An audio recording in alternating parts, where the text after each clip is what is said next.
Bonjour à tous et bienvenue pour cette première vidéo de base de guerre. Donc aujourd'hui je vais vous présenter une base de guerre pour centre-ville niveau 8 et je tiens d'abord à remercier Hugo Only d'avoir réalisé la base que j'ai confectionnée pour vous. Alors tout d'abord, rappelons-le, l'intérêt quand on fait une base de guerre, c'est de prendre le moins d'étoiles possible, donc c'est-à-dire d'éviter 50% et les centres-villes détruits. Donc c'est pour ça que là on a un centre-ville qui est tout au centre de la base. Je ferai des arrêts sur image tout au long de la vidéo pour vous justifier la construction de ma base ainsi que l'emplacement des défenses.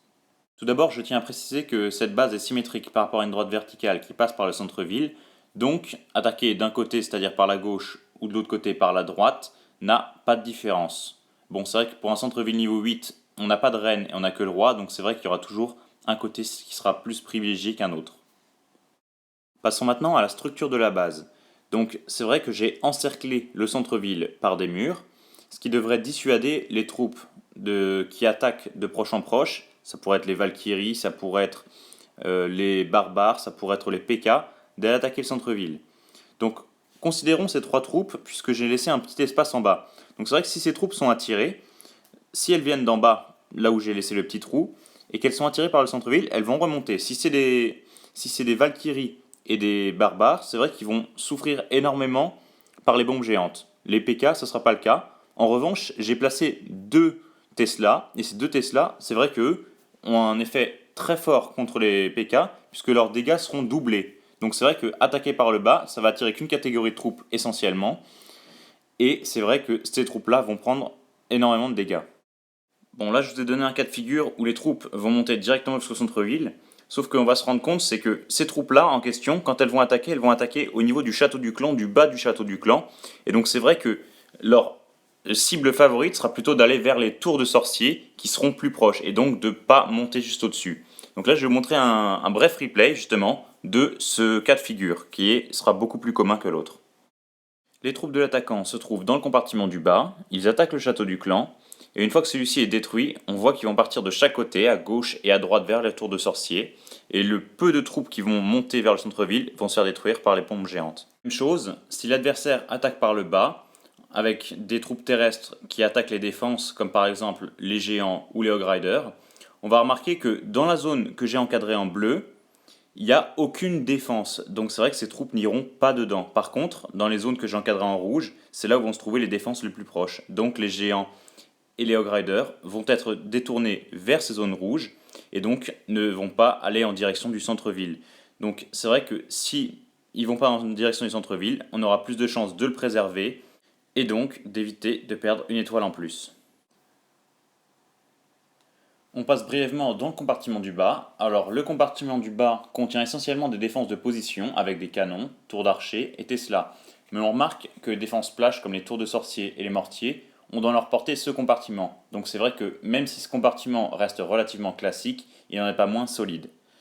On va passer sur le côté gauche de la base, donc c'est vrai que là, une attaque par ici, ça reste relativement loin du centre-ville, donc ce sera peu privilégié.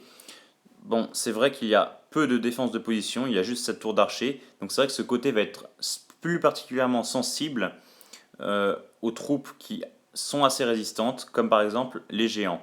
Mais l'avantage, c'est qu'en fait, les géants vont faire comme on a dit tout à l'heure, mais dans le sens inverse, c'est-à-dire qu'ils vont aller dans la zone qu'on avait encadrée en rouge tout à l'heure, et vont redescendre vers le compartiment du bas, qui lui est équipé en défense de position, donc pour pouvoir détruire facilement les géants. Comme on a dit tout à l'heure, cette base est symétrique, donc c'est vrai qu'on va retrouver du côté droite ce qu'on a pu voir sur le côté gauche, sauf que à la différence, c'est qu'il y a juste à la place de la foreuse, on a mis le roi barbare.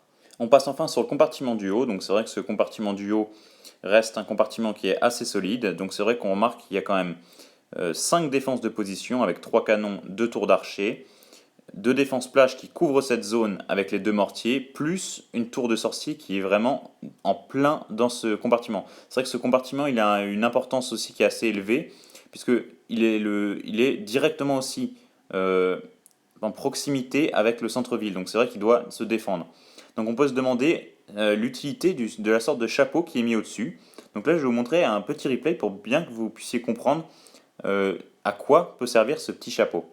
Alors dans cette vidéo, le chapeau comme j'ai pu l'appeler qui contient la bombe géante se trouve en bas, mais le principe restera le même. Donc c'est vrai que comme il cache une bombe géante, l'adversaire quand il va lancer ses casse-briques, ils vont se se faire détruire. Donc c'est vrai que ça peut perturber l'adversaire et l'amener à se désorganiser dans son attaque qui conduirait à un fail. Donc là on a pu voir les attaques de tous les côtés de la base. Donc maintenant on va juste vite fait parler des attaques aériennes. Donc les attaques aériennes, on a 3 défenses anti-aériennes qui sont assez bien situées là, là et là. C'est vrai qu'elles couvrent une large partie de la base et je pense que cette disposition permet de contrer une bonne partie des attaques aériennes, que ce soit les ballons ou les dragons. On va terminer cette vidéo de présentation de base avec un replay contre cette base. Ce n'est pas forcément pédagogique ce que je vais faire car c'est un replay où la base se fait raser entièrement, donc un 3 étoiles, mais pourquoi je vous le montre? Première chose, je pense qu'il reste tout de même intéressant, après avoir présenté une base, de voir comment elle fonctionne en défense. Par ailleurs, cela vous fera un replay d'attaque de plus à voir, et ce que je trouve intéressant avec celui-ci, c'est la très grande organisation de l'attaquant qui rend l'attaque plutôt impressionnante. Dernière chose, avant de commencer ce replay avec vous, je tiens tout de même à vous rassurer sur les capacités défensives de cette base. L'attaque, ce que nous voyons en ce moment, elle contient des héros niveau 20 et des Hog Riders au niveau maximum, ce qui est obligatoirement dévastateur contre une base de centre-ville niveau 8. Donc là, ce qu'on a vu, c'est qu'il a rasé les troupes du château du clan, avec ses troupes de château du clan, c'est-à-dire des sorcières, et il a lancé ses héros dans le bas de la carte. Et donc vous allez voir qu'au même moment, là je vais synchroniser les deux écrans, au même moment en haut, il va lancer tous ses Hog Riders. Donc, une attaque qui vient du haut, une attaque qui vient du bas. Donc déjà, ça montre une bonne organisation. Alors l'attaque du haut, une attaque au Grider accompagnée de sorts de soins, donc ça c'est normal. En bas également les sorts de soins. Et là, les deux écrans se rejoignent. Donc je vais fusionner sur un seul. Donc les Hog Riders continuent à attaquer toutes les défenses, ce qui est normal. On voit quand même que le centre-ville a été épargné parce que tous les bâtiments autour du centre-ville sont détruits, mais le centre-ville reste épargné pour l'instant. Bon, c'est vrai qu'il va se faire détruire obligatoirement, mais déjà on voit que quand même il y a une très bonne les troupes se dispatchent assez facilement. Donc là, on n'a plus qu'à accélérer puisque plus de défense, donc on enlève tous les derniers bâtiments. Voilà, j'espère que vous avez apprécié cette vidéo de présentation de base pour Centre-Ville Niveau 8. N'hésitez pas à liker, à partager et à vous abonner à ma chaîne YouTube. A bientôt.